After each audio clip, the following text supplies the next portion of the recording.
Hello, this is Darren Pulsifer, Chief Solution Architect of Public Sector at Intel, and welcome to Embracing Digital Transformation, where we investigate effective change leveraging people, process, and technology.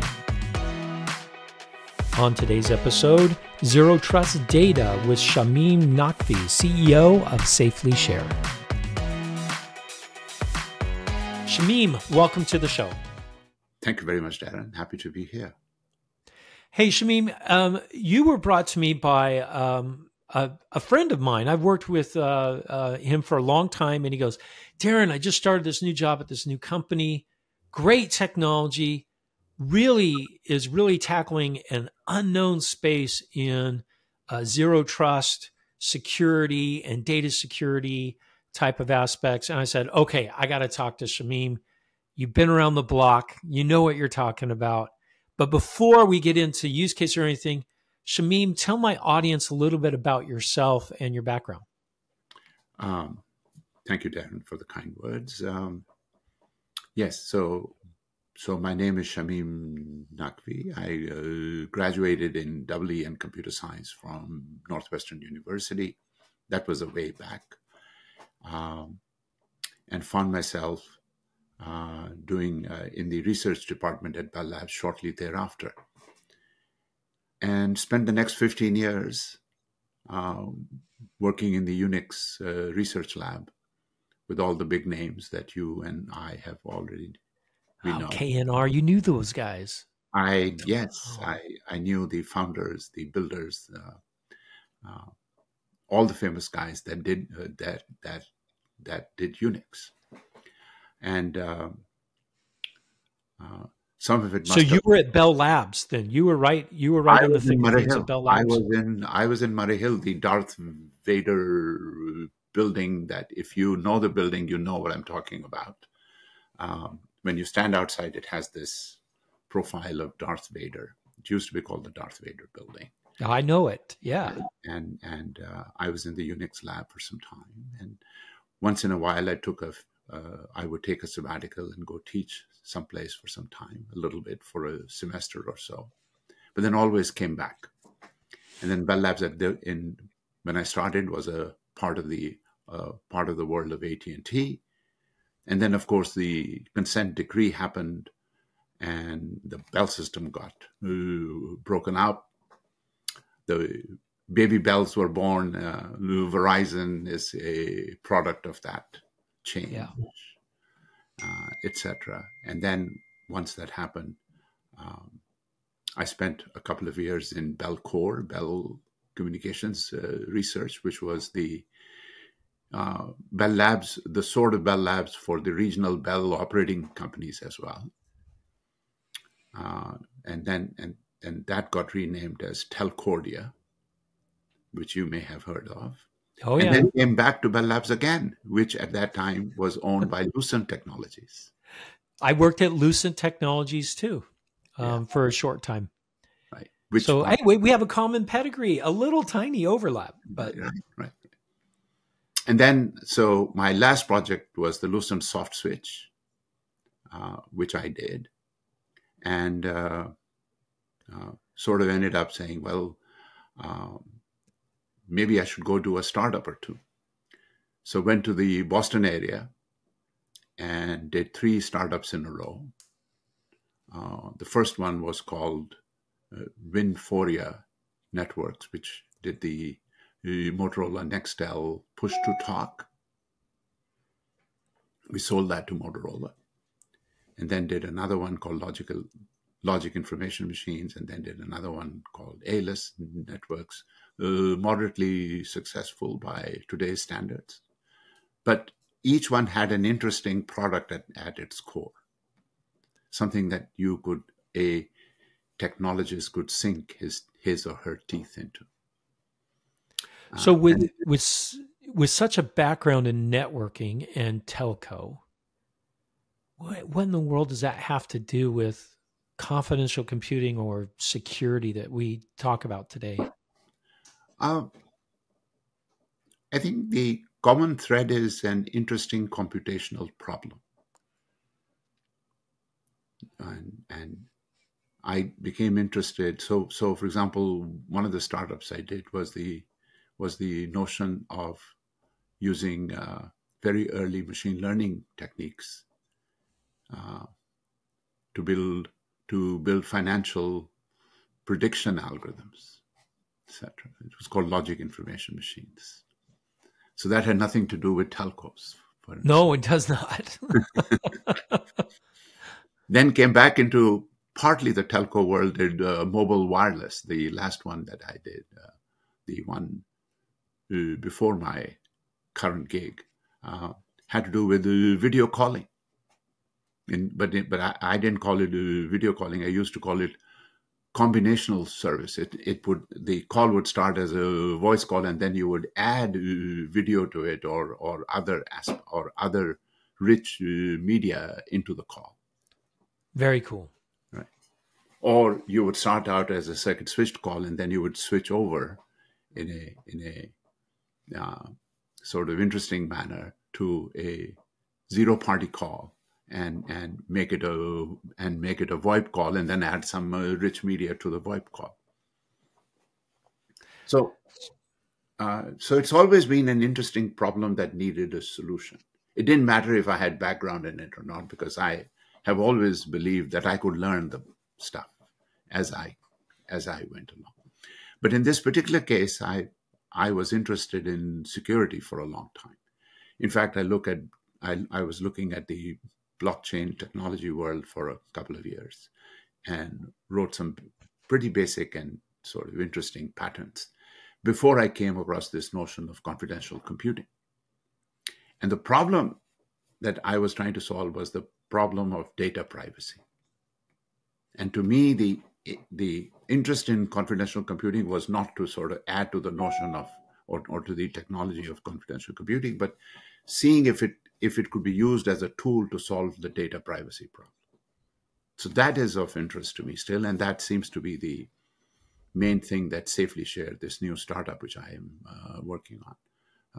So you took a different approach, because a lot of people, when you talk about zero trust or you're talking about security in general, everyone I know starts at the network. Yeah. Right. And they start at the individual device, saying, I'm going to protect it against malware, or I'm going to lock down ports. I'm going to encrypt all my data going across the network. You started with data privacy. Yeah. Which I think is brilliant.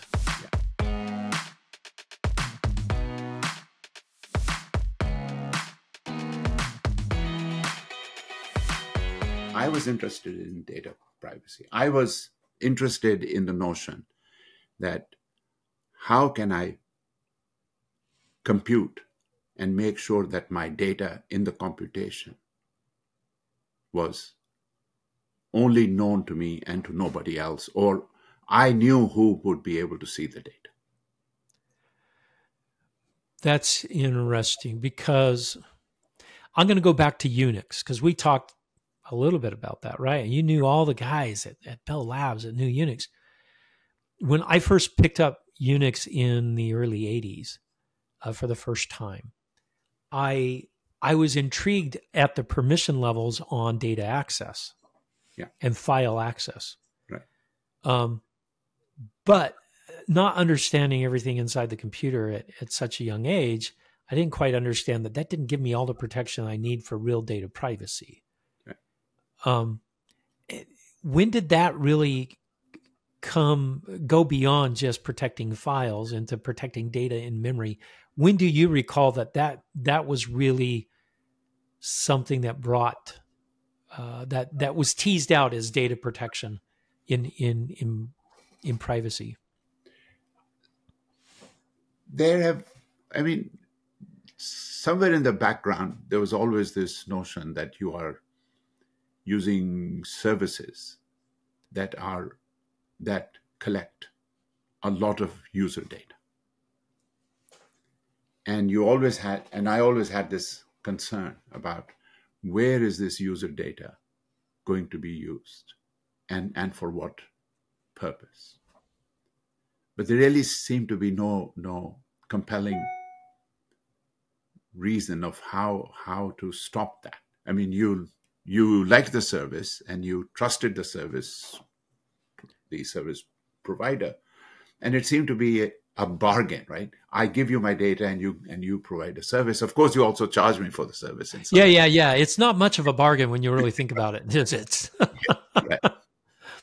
But there really was nothing much to do, and it didn't sort of come to me until I started to look at the blockchain world, where I said, well, I am doing these financial transactions, and who gets to see what I'm purchasing? If I go into if I make a purchase and I have to show my driver's license to verify my age because I am trying to buy a case of wine, this being the Christmas season, of course, right? yeah, yeah. So I said, and you have to show, in certain states at least, or at least the state in which I live, you have to show that you are at least 21 years old, which means that you pull out your driver's license, or you type in, or you provide your driver's license as a part of the ID verification process, and a street address where this is going to be. So now you suddenly have your credit card information, your driver's license information, and everything associated with you known as a part of this transaction that you were trying to do. And I became interested in the notion of, can I submit this data in such a way that it can be computed with, but not really known or passed on to some other computer program? And that led me to this notion of zero knowledge proofs, which is a terrible technical name, but it essentially means that you can verify a piece of data without any additional knowledge that you acquire in the process of verification of that data. Right. But then the computational problem, of course, of zero knowledge proofs is that they're highly intractable. So I was stuck. So I had a nice mathematical proof, but there was no interesting way, no efficient way to compute with them. And that brought me to another sort of thing. So that was essentially the background. How can I provide information as a part of a service and not and have it controlled, still under my control as to what you can do with that information other than provide a service? So it's almost like having that the data is never left out in the wild without some kind of security controls around it. Some notion of saying, I am giving you this data, but I control what you can do with it. If you want to verify my age, you can, but that's all you can do. But that's all you can do. You know, it's interesting when you were talking about this, it brought up something that just recently happened with people using checks, written out checks to pay for things at the store. Yeah. And this one older lady was having a hard time trying to use an ATM machine because she's never used the credit card or an ATM at the grocery because she's only ever used checks. Yeah. And on a check, a lot of people print their address, their phone number, even their driver's license number, their bank account numbers on there. It's amazing how trusting we were in the past. Right. And because we gave everyone everything. Even some people even printed their social security number on their checks. Sometimes the shopkeeper would ask you to put some of that. Yes. They would say, please add your phone number because you may be writing a bum check. And that is kind of how we do computing today, right? We send all the data to an external service to utilize it. Right. And if you compare that to modern things that we do today, even with our phone, we can generate a temporary credit card number to use for transactions so it's only valid for a short period of time. And our name is not attached to that account, just the account number is. Right. And so there's a level of indirection that happens there. So I think it's interesting that society as a whole has already gone through this transition. to more secure. Credit cards are much more secure than handing out a check. Yes. But in the IT realm, we're still doing things the old way. We're still sending data. People can copy it. They can do whatever they want with that data. And so we're still there. And so what you're proposing, it sounds to me, is something a little bit more attuned to, let's have some more control around the data, even if I'm sending it to an external service or giving it to someone for a particular purpose. Is that kind of... Right. I can share my data, but not lose control of it. Can share, but not lose control. That's pretty clever.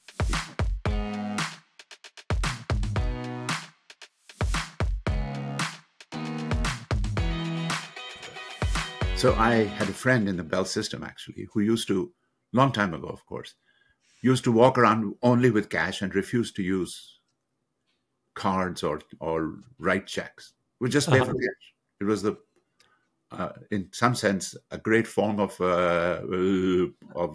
having data privacy, right? Yeah, data privacy. Yeah, but the problem with that approach is that you now cut yourself out from a whole lot of online services. You can't pay cash online. Right? That is very true, and I never thought of it that way. Yeah. So that I always thought the privacy. That was my sort of way of thinking about how can I achieve data privacy? How can I provide data to a service, to a computer program, but restrict what that computer program can learn from that data? So that's interesting. So would you say there's a trade-off between data privacy, convenience, and service capabilities? Then all sorts of interesting things happen when you start exploring the tension between two things, right? So yes, right, yeah. You want complete privacy and you want convenience, and there is somewhere in the middle is a nice balance. And it's mostly a personal choice about what you feel comfortable about. And so I was struggling with these ideas, but just to continue the story, a few years back, a friend of mine who had started a company, we met at a Starbucks. This is at the start of the COVID thing, and that's the only place we could safely meet at that point. So we met at a Starbucks. Yeah, because COVID doesn't happen at Starbucks. Everyone knows that. So we met at a Starbucks, and I said, "What does this company do?" And he said, "Well, we're getting data from this very high, very large medical academic center. And our customers are pharmaceutical firms. And they want to have access to that data. But there's HIPAA regulations and requirements. And the medical academic center is terribly interested in providing the data because they want to monetize it. They want to make some money. But at the same time, they're deathly scared of HIPAA violations.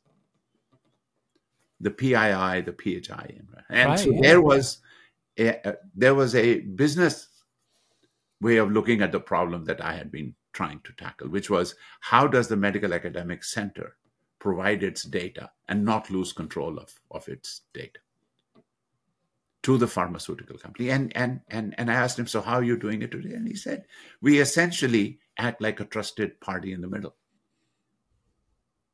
And if you think about it, Darren, there are an enormous number of companies today in the world that are, I think, technically known as BAAs, Business Agreement Associates in the healthcare industry, with multi-billion-dollar valuations, who a large part of their business is, in fact, accept PII, PHI containing data, de-identify the data, and provide it in some palatable fashion to their customers for money.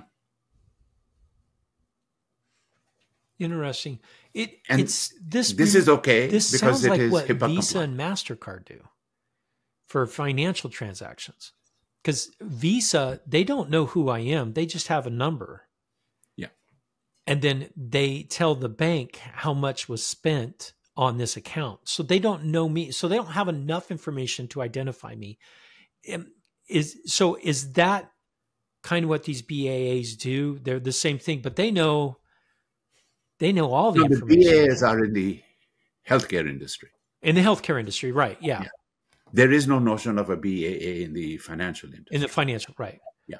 The problem happens when you say that you only have a credit card information. There are other data sets that can be combined with your credit card data. Yes, of course.